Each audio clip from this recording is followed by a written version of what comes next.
Bonjour, Azul. Dans tous les pays civilisés, la loi condamne les malfaiteurs. Chez nous, on condamne les gens parce qu'ils sont chrétiens. Rappelons au passage que la loi de mars 2006 qui criminalise l'évangile de paix est toujours en vigueur. Elle nous juge et nous condamne non pas parce que nous sommes des mauvais citoyens, mais parce que nous sommes chrétiens. Et être chrétien pour eux est synonyme d'apostasie, de renégat. Alors que pour nous, croyants en Christ, la conversion exprime plutôt un retour authentique vers Dieu.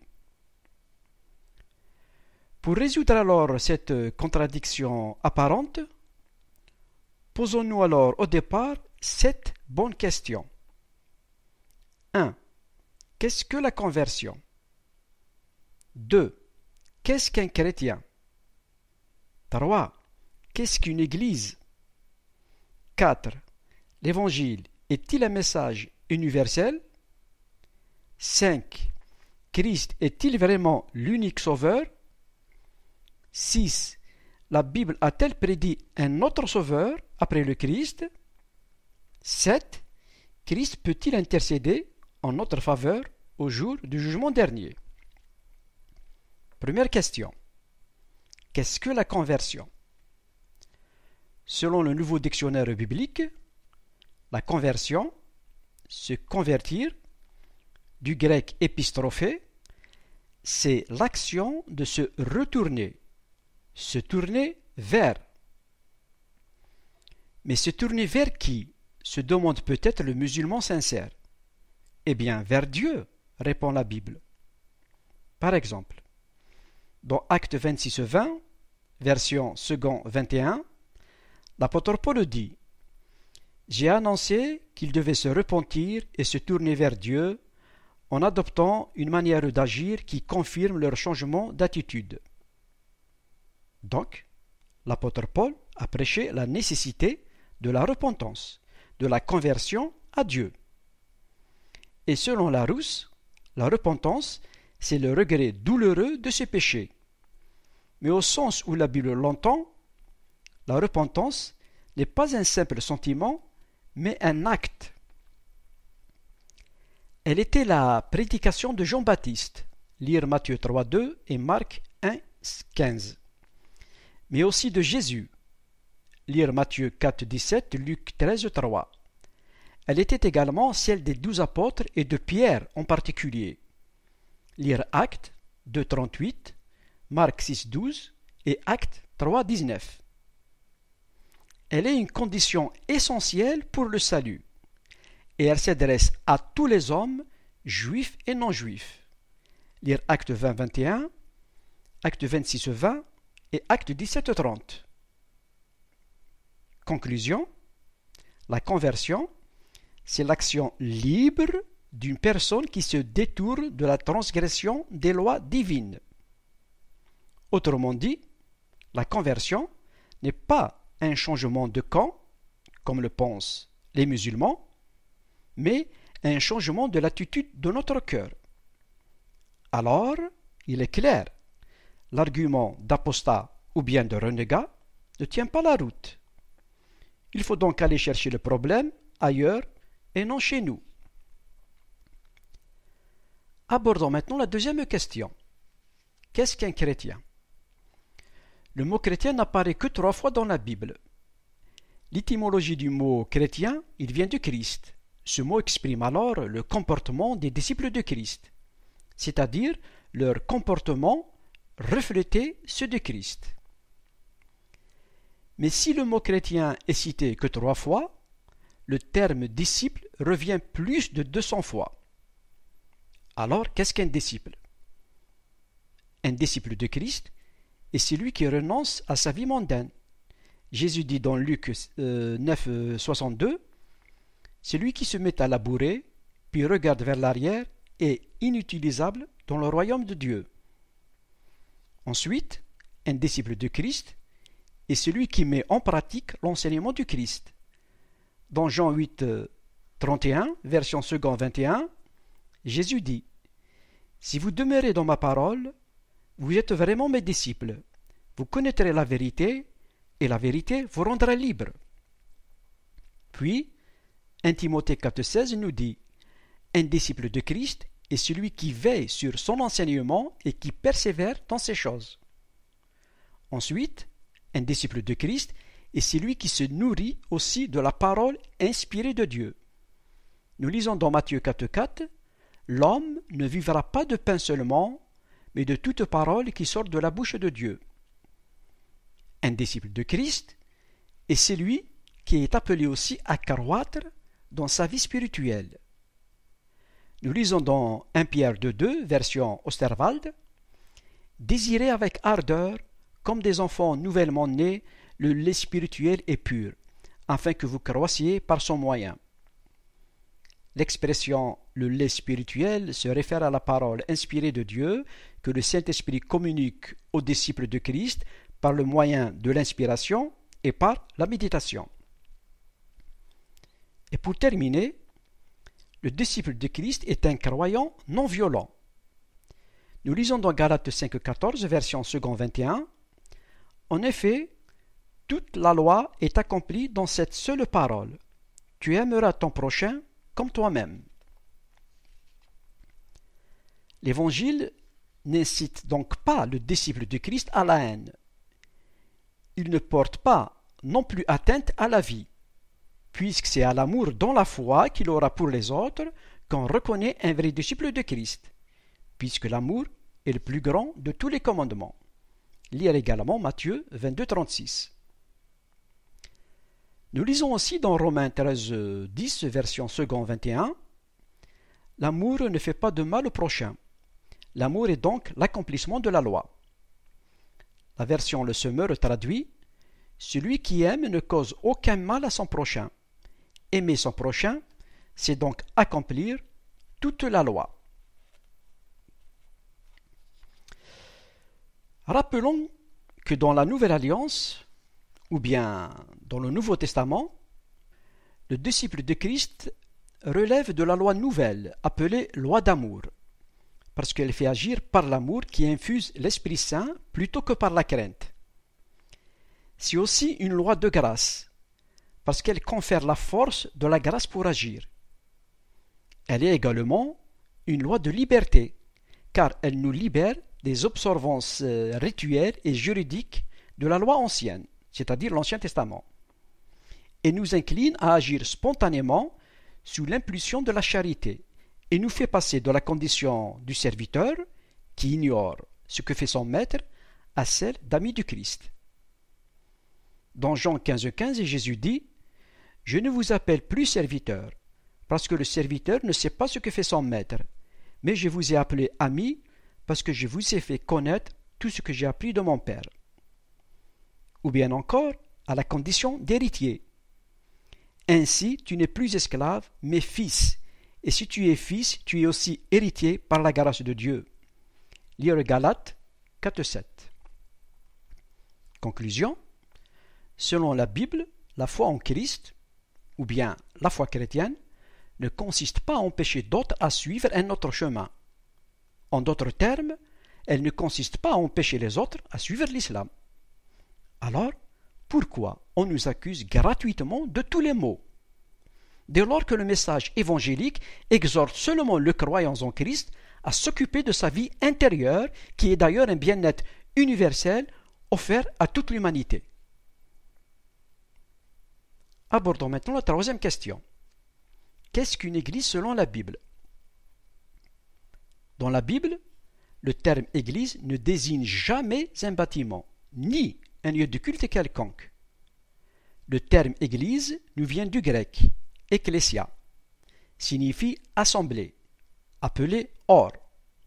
Chaque membre de cette assemblée représente une pierre vivante pour former le temple spirituel de Dieu.